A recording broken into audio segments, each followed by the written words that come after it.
Alrighty, ladies and gentlemen, it is your favorite dark sorcerer here, Michael Hyson, aka Angelus Son of Abaddon. And tonight I'm going to be discussing the Spirit's Tooth. Now, before I do, I'd like to state that I'm recording on two different channels at the moment, one of which is my own channel under Sorcery, because of the fact that the Sorcery one is actually for kid friendly, whereas Dark Sorcery is more for adults. Okay. Now, for the Sorcery one, I do ask that if you do join in, to keep your language to, well, let's just say more respectful. Okay. And keep it civil. All right. Now, the first question that you need to ask yourself is, what is a spirit tooth? Okay. And how does it refer or refrain to sorcery in general? Well, the kicker here is it's something that we use every day within our own unique practices. The only difference is that most people do not go back in history throughout the world. All right. Everything from the Golden Dawn to grimoires, ancient cultures have utilized this, from Druidism to witchcraft, shamanism to Satanism, and so forth. This particular item is known today as an athame. Okay. The athame in itself has a rich, and I'm going to say this again, a rich history. Okay. And it's a history that you can Google for yourself. You can even get into the grimoires, such as the Black Raven, also known as the Threefold Coercion of Hell, the Grimoire of Armadale, the Grimoire of known as the Magus, perhaps even the Threefold Occult Philosophies by Agrippa. Okay. Now, what's ironic here is that everything from European traditions down into Asian, even that of Indian traditions of witchcraft, utilize it. Western and Eastern philosophies. Okay. Now I'm going to give you a small little history of just the athame alone. Okay. Now, as I've stated, the spirit's tooth is an athame. Okay, and it was used mostly in the Celts tradition and that of the Gaelic Druids. All right, of Indo-European traditional systems within ceremonial magics. Okay, it is most commonly utilized within a strong belief of supernatural power. Okay, brought to both witches and warlocks of the time in the guise of spirits, alchemy, and rituals forming a bond. Okay, when we look at this, this is also utilized within a coven setting. Okay, this basically brings about the symbolism of loyalty, honesty, and friendship between coven members. Normally, the spirit's tooth is a small black-handled dagger within more modern traditions, such as the Keys of Solomon, Hermetic Order of the Golden Dawn, down to Wiccans, Thelemites, and Satanists. The crysknife is seen as the most influential within today's traditions of modern Wicca, derived from both Malaysia and Indonesia. Athame today in ceremonial magics symbolize the element fire in modern well, I should say to modern magicians. But here's the kicker, okay? When we look at the athame in a form of fire, what is the alternative to this? Okay? The wand symbolizes air. Now, everything within the balance factor has a polar opposite, right? So if the athame, which is made of steel, earth, or fire, in this case, symbolizes that of fire, the forging, the alchemical process. Whereas air, if you go back into the ancient world, such as Sumeria, fire and ice forges the strongest metals, okay? The strongest metals, all right? So therefore, it makes sense that the athame is resemblance of fire, okay? Celtic mythology is in the sword, the spear, the shield, and cauldron down to the grail or chalice, representing the elements and relates to the Western Hermetic traditions of the Golden Dawn. And I'll get into this in just a few minutes. The athame doesn't need to be double bladed due to its symbolic meaning, whereas British traditional practices includes both Gardnerian and Alexandrian beliefs of a single bladed or single sided, I should say, athame, which is used for ringing the bell. Okay. Those of you familiar with Gerald Gardner or that of Janet Farrar and her husband, The Witch's Bible, just a couple sources right here. All right. Now, these two sources look at the single bladed athame as a symbolic meaning, a representation. Okay. But I'm also going to get into the different spellings and the meanings as well. So before I go into that stuff, I wanted to just let you know that the reason why they use a single bladed is so that when they hold up the bell, they can ring it. Okay. Those of you who are familiar with E.A. Koetting's material shows the divination bowl, okay, and the bell that he uses to ding the bell and then ring it around, okay, sending out those ripples, those that notification that hey, we're here, we're ready, okay. Hey, Carrie, welcome to the video. So, just like that, the one-sided blade of the spirit's tooth tapping the bell signifies the awakening, the arrival, stating that you're here, that you're ready to begin and to summon the spirits forth. Okay?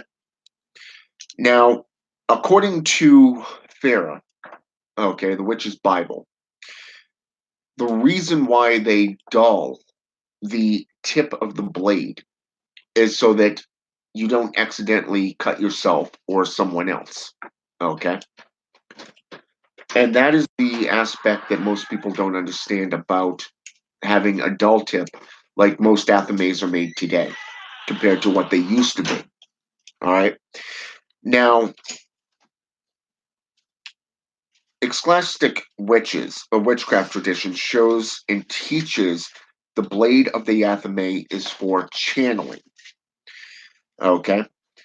But it also can, can have upon it either runes engraved in it or that of astrological glyphs. Okay.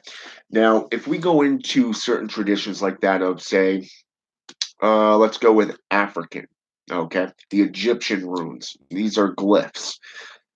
If we go into, say, the Greek terminology, we got runes such as numerology, okay. European traditions are more astrological, such as the Canaanites, okay, which later became known, or which used to be known as the Chaldeans. Now, the Chaldeans ruled for 1,000 years because they utilized the Polaris star system. Okay, they understood the aspects of directions, sailing by night. All right, so astrological numbers in certain grimoires, like that of the Black Raven, the Grimoire of Armadale, okay, symbolize runes in writing such as alphabets, okay, and runes were actually associated as a form of writing back in the day. They had certain meanings. So when we get into this, when we go into, hey, salute. So when we get into this and we go into the old ways, what they used to do in the grimoires was inscribe a certain, like a name, or say, for an example, a code that unlocks the doors. Okay, a key. And these were written or inscribed upon the handle of the blade, okay, of the athame. Whereas in other traditions, it was actually the spirit tooth was actually made of wood, and it was sharp on both sides. It was a blade that was carved on both sides, so they just basically engraved it upon the blade itself. Now, the black handled knife, the athame today, represents the masculine energies and is used in sync with the chalice. Okay, the chalice, or the cup of life, whereas the chalice would be the representation of death and destruction. Okay, the channeling aspects. In Latin, the term arquebus means quill knife within the Key of Solomon.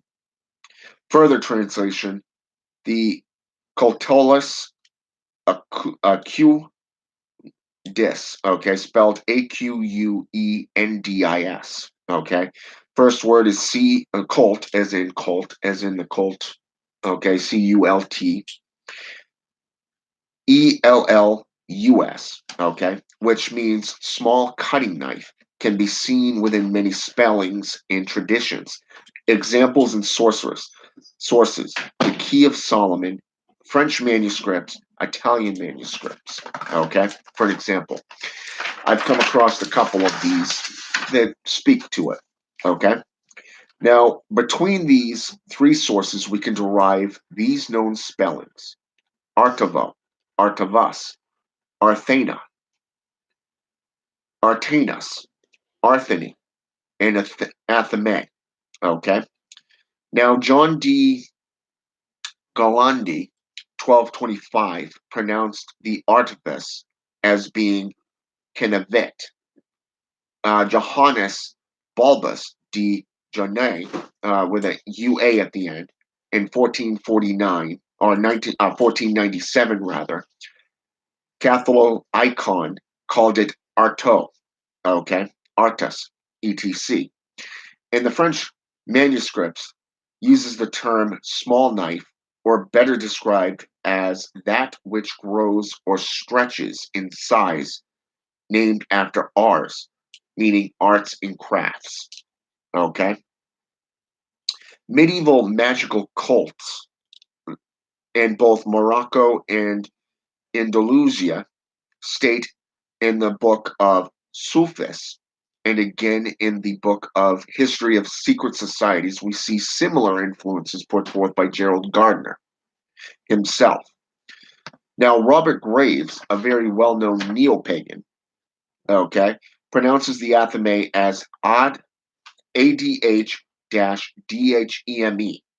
meaning Arabil, which means arrow, okay? The Italian manuscripts would state in the Key of Solomon translate to sickle or artavo. The artifice, also known as the kenevet, is also described as being a weapon, a table knife, a memson, and a mensaculos. Okay, Mensaqulos. Okay, Michelle, microwave. Now, the here's what I want to note. Okay, now the note here is that the oldest testimonies of the spirit's tooth literally go back into the ancient Gaelic systems of Druidism, but also to the ancient Celts themselves, and is mostly associated within the Indo-European traditions of Gaelic, Druid, and Celtic traditions of ceremonial magical workings. Here we see where the athame is resembling fire, whereas the wand resembles air, as I said. This is also where modern traditions are heavily influenced within the golden dawn of cartomancy, okay? Practices of cups, wands, swords, etc.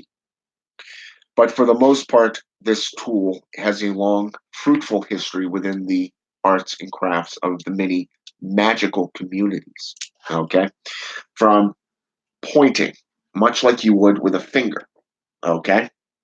Directing that energy. Whereas in other systems, we see where the athame can be used for summoning or directing energy. It's used for cutting. But a lot of people within the systems really mistake the spirit's tooth for that of the bowling.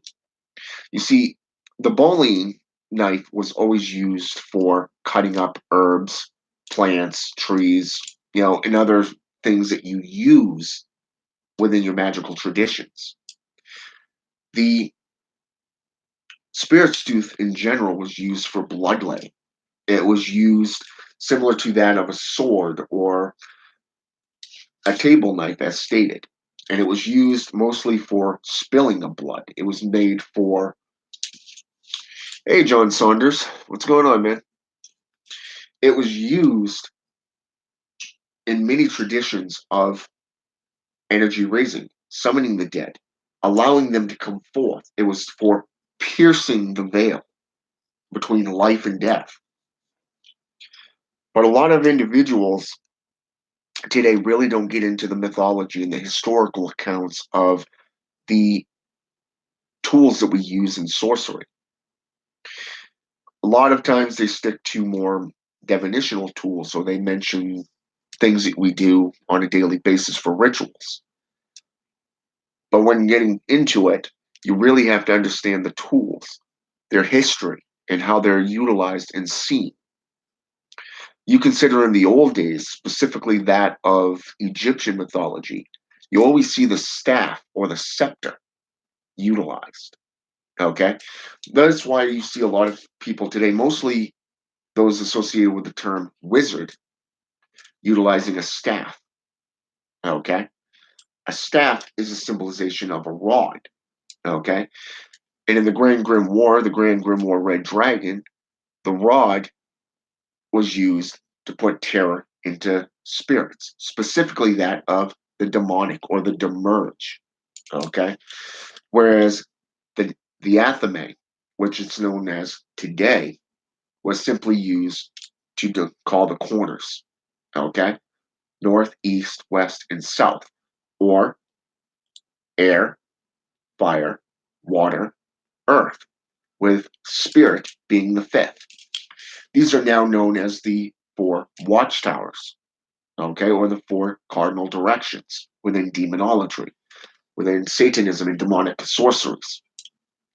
But you really have to understand each tool and where they derive from. What are their connections to occultism? Not just in Wiccan, pagan, in Wicca traditions, but also into witchcraft and shamanism. Going to Santa Morte, going to, say, for example, Palo Mayumbi, okay?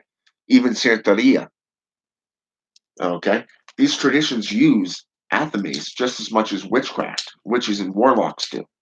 And I'm going to be getting into all this stuff as the sorcery series goes by so that you're able to see and understand where these terms and these tools derive from, historically speaking, both within a mythological setting, a spiritual setting, and a mundane setting. Okay? So keep your eye out for more videos to come. All right? So I hope this has been a little educational for you so that you're going to be able to go in and do your own research into where these tools come from. Okay? Don't be afraid to go into other traditions. Don't be afraid to roll up your sleeves, get your hands dirty, and go against the current because it's the only way that you're going to find the truth for yourself, not because somebody like me or another black magician, sorcerer, or whatever tells you to. Okay. So with that said, I hope this video has been enlightening. I hope it's been educational. And I do leave myself open so that you can come in and ask questions. And you can always get in touch with me on my Facebook page or that right here, just leaving a message here. I will get to it and I will reply. All right. But like I said, this was just a little taste of the history of Athames.